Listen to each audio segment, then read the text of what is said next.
Bonjour à tous, les frères gastronomes à Pékin. Donc on est devant la gare gigantesque de Pékin et donc en fait c'est de cette gare qu'on va partir pour Oulan-Bator. On s'est levé ce matin à 6h pour acheter les tickets pour la frontière en fait, entre la Chine et la Mongolie. Pour aller jusqu'à Erlian, qui est une ville frontière au poste chinois. Et en fait, malheureusement c'était le train de 7h47 mais c'est celui de demain. Donc on a quand même acheté les tickets, mais on reste une journée de plus à Pékin. On a un ami chinois qui nous a aidés. Ouais. Et on va vous le présenter. On va vous le présenter. Come here, come here. Come here, my friend. Hello. Say hi to friends. Yeah. How are you, friend? Yes. So what's your name? My name is Liu Chengshui. Liu Chengshui. Liu Chengshui. And how? Liu Chengshui nous a aidés ce matin à trouver les billets. Il nous a aussi aidé à trouver un distributeur de billets. What do you do in China? What do you do? China?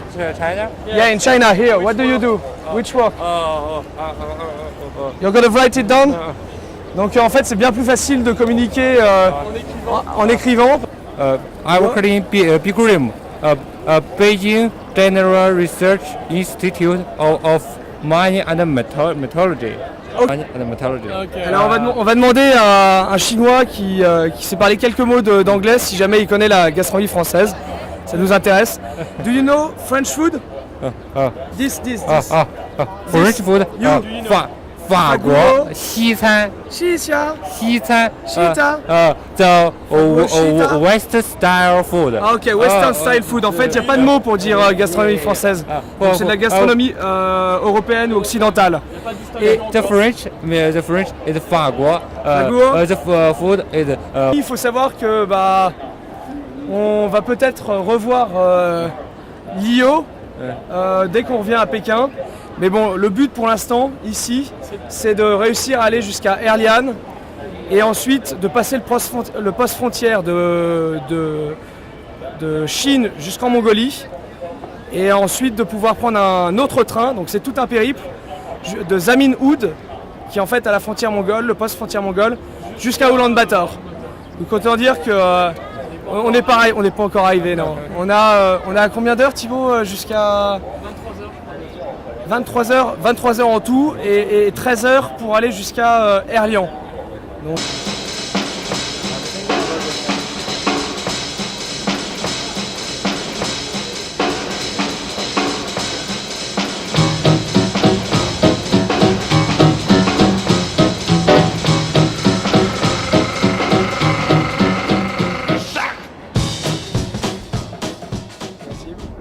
Je vais pas répondre, je suis qui est là. Fatigué, tu viens de te réveiller? À 1h. Bon, on vient de passer en fait plus d'une journée et demie dans le transmongolien. C'était pas prévu, on devait s'arrêter à Erlian hier et en fait on s'est arrêté, on a réussi à négocier pour acheter des billets et en fait on a aussi payé 2 fois moins cher que le train entier.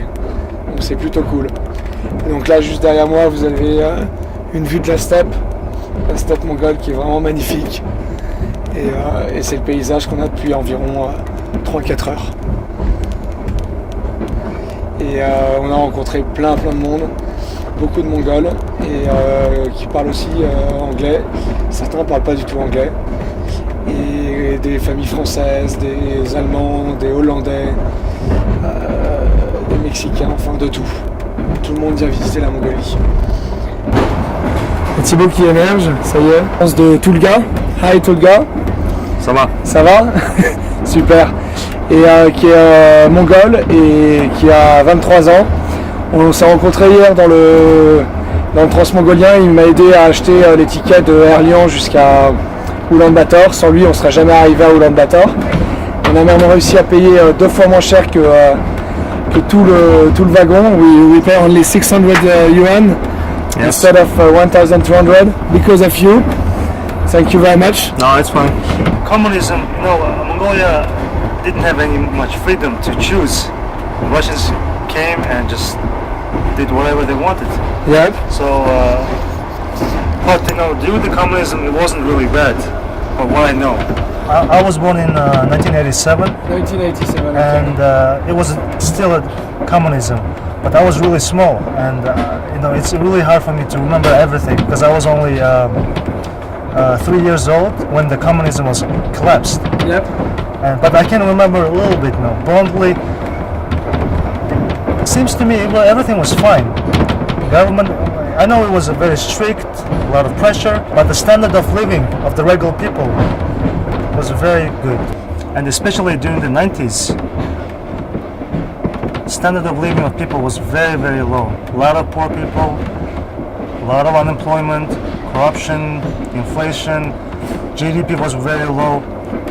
I think every country who is newly democracy, right, gonna have a same position, because Mongolia doesn't have experience in democracy, and we copied American democracy to our society, which is very hard transition. When you want to change the country from one system to another system, it's always hard. And think about it. If you want to change one person is very hard, right? But think about the country. It's going to be much harder. I think it's good transition, and it takes time to prosper and get stable. It's a very untouched nature. Not too many people. The nature is so unpolluted. It's a funny thing, I see more tourists than actual Mongolians in the street, which is, for me personally, it's a very nice thing to see. How are you, Patrick? Oh man, I'm okay. What the fuck? How you doing, man? Hey. I'm gonna have a little ball of rice, maybe. And I'll see you after. Officer. Gentlemen, we're ready to do the circus match beyond our... How are you? How are you? How are you? Hi. Yes. Welcome to Ulaanbaatar. Bye to Parla. Hello. Одоогийн 5 өдөр нь. 5 days. 5 days a week? Тэгээд Donc elle travaille 5 jours par semaine. Амарна бид нэр. Одоо энэ явж ирчээ 5 хоног ингээд ажилдаа яжгаад 7 хоног амраад дахиад 5 хоног. Oh, so she said, so she works 5 days a week. And Yes. then the next week, the whole week, she's gonna have a rest day. Yes. And then the next week is again That's 5 days. Donc tous les 5 jours de travail, après avoir 5 jours de travail, elle a 5 jours de repos. Hello. Hello. How are you? Good. Ouais. Il y a de la friture. Ah, magnifique. Somptueux. Oh, how was your night? Beautiful. Very Beautiful? good. Very good. Perfect. I'm doing a documentary all around the world. That's why Very I'm... good. Send it back to Australia. We'd like to see it. Thank Oui, oui. Bonjour. Vous allez bien? Très bien. Très bien. Ça va? Vous faites un reportage? Vous avez pas... Je fais un reportage exactement sur la gastronomie française. Ça tombe bien? Et vous venez d'où? Le Mans. Le Mans? France. Ah, les rillettes. Bien sûr. C'est pas les rillettes? C'est les 24 heures du Mans qui vous passionnent plus? Ah, vous n'êtes pas passionné par la gastronomie française? Alors moi je vais aux rillettes pendant les 24 heures. Non, ah d'accord, voilà, vous mixez les deux plaisirs. Vous avez bien raison. Je voulais savoir, qu'est-ce que vous pensez de gastronomie et qu'est-ce que... Un Français, il en pense toujours du bien. Il en pense toujours du bien? Il pense toujours que c'est la meilleure. C'est vrai? Ouais. Par contre, si on demande aux Chinois, ils pensent toujours que c'est la leur la meilleure. Exactement, c'est un peu le souci avec toutes les gastronomies. Quoique ici, en Mongolie, il n'y a pas grand-chose. Il n'y a pas grand-chose? Non. C'est-à-dire, qu'est-ce que je risque de manger? À part Du mouton bouilli, du bœuf pierre chaude, là, mais enfin c'est pareil, c'est assez Ouais. gras. Du bœuf le plus quand vous êtes à l'étranger? Qu'est-ce qui manque le plus? En termes de goût, quelle est la chose qui vous manque le plus? Est-ce que c'est la gastronomie qui vous vient en premier à l'esprit? Est-ce que c'est un bon croissant le matin avec un café ou... Non, non, non. Je dois avouer que lorsqu'on rentre, nous, la première chose qu'on se fait, c'est une omelette salade. C'est une omelette salade qu'on vous faites? Mais à C'est part simple et ça, c'est bon. mais ça ne nous manque pas à l'extérieur. Hein. Great night in the train. Look at me. How many hours? I don't know, Not much. I'm really dead. But I enjoy the trip so much. Yeah, it's really great.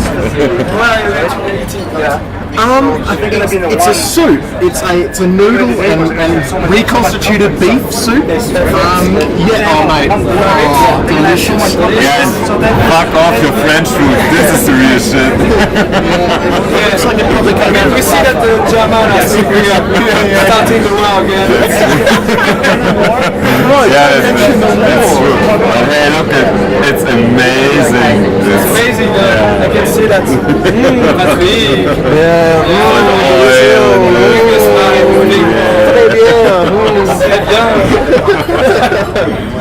Bah, moi je trouve que la gastronomie française, La gastronomie française, c'est quoi pour toi? bah c'est bon. C'est bon? C'est quoi ça représente quoi? Bah le fromage, Et quoi d'autre? Est-ce que tu aimes les rillettes? oui j'aime bien les rillettes. C'est bon ça. Les saucissons. Oui les saucissons. Tout, un petit peu tout. Un peu de tout? Oui. C'est super, c'est comme moi. J'aime tout. T'aimes bien les légumes français? Oui. C'est pas plus difficile à manger. Les épinards, c'est vrai ça?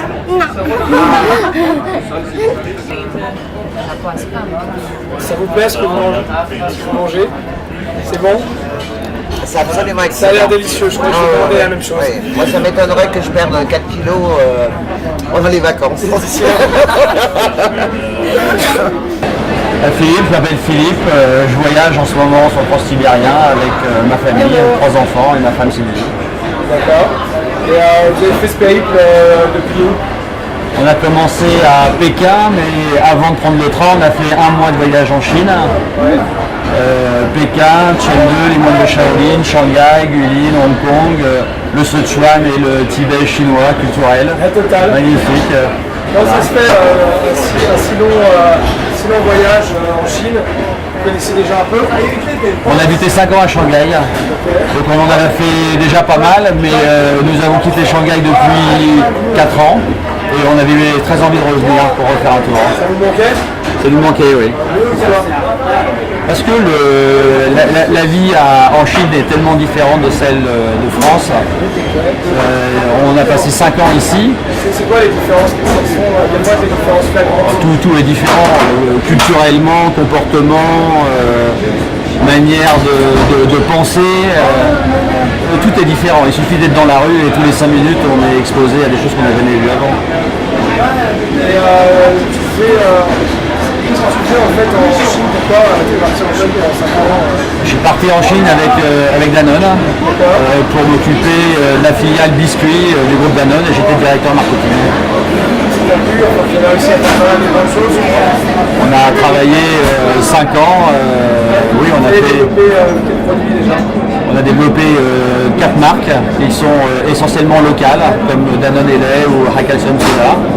On a lancé le mass market avec des produits mieux adaptés pour des populations moins riches, mais qui avaient sur le plan nutritionnel des carences à. Un peu de démocratisation des Chinois. Oui, se mettre au niveau de la Chine, c'est-à-dire pas vendre forcément des produits qu'aux populations les plus aisées, mais aussi donner accès à des bons produits nutritionnels à des gens qui ont moins de moyens. Tu dirais que c'est une valeur de Danone, c'est une valeur... Proximité, humanisme sont 2 des valeurs clés du groupe Danone. Oui. Est-ce que la gastronomie française t'a manqué quand tu étais à Shanghai? Oui, il y a des choses qui manquent. Plus que la gastronomie, des produits quotidiens, comme le pain par exemple, les yaourts, la charcuterie. Donc c'est pas forcément de la haute gastronomie, mais des produits qu'on a l'habitude de consommer tous les jours et qu'on ne peut pas trouver quand on habite en Chine. Tu trouvais ce que tu voulais en général?